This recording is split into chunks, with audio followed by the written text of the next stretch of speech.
Hello everyone, good morning. আবার একটা boring দিনকে জোর করে ইন্টারেস্টিং বানানোর চেষ্টায় চলে আসলাম। তো আজকে ব্যাপারটা হলো, আমার মুখে যে জঙ্গল হয়ে আছে, তো এটাকেই পরিষ্কার করার জন্য গরিলা থেকে মানুষ রূপান্তরিত হতে চলে আসলাম আমি সেলুনে। ফাইনালি আমি মানুষের মতো রূপে পরিণত হলাম। না মানে এটা আবার ভেবে বসো না তার মানে আমি এতদিন পশুদের সাথে ঘুরে বেড়াতাম, আমি বলতে চাইছি যে এতদিন বেরোলে লোকে আমাকে নানানভাবে নানান ব্যঙ্গ করতো, তাই এখন আমাকে লোকে অন্তত মানুষ বলে স্বীকৃতি তো দিচ্ছে।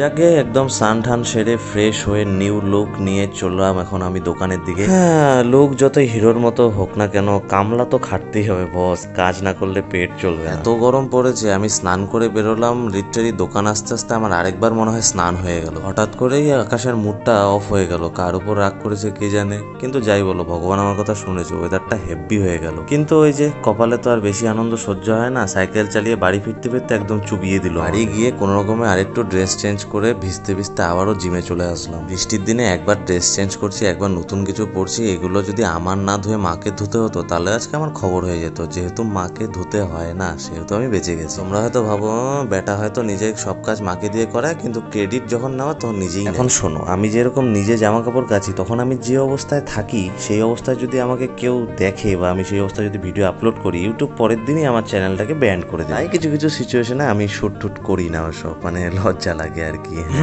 যাকে অনেক ফুটেজ খাওয়া হলো, অনেক গল্প করা হলো, এখন আমি ভিজতে ভিজতে বাড়ির দিকে যাই। আবার দেখা হবে অন্য কোনো সময় অন্য কোনো নতুন গল্প নিয়ে। আজকের মতো tata, see you soon, good night.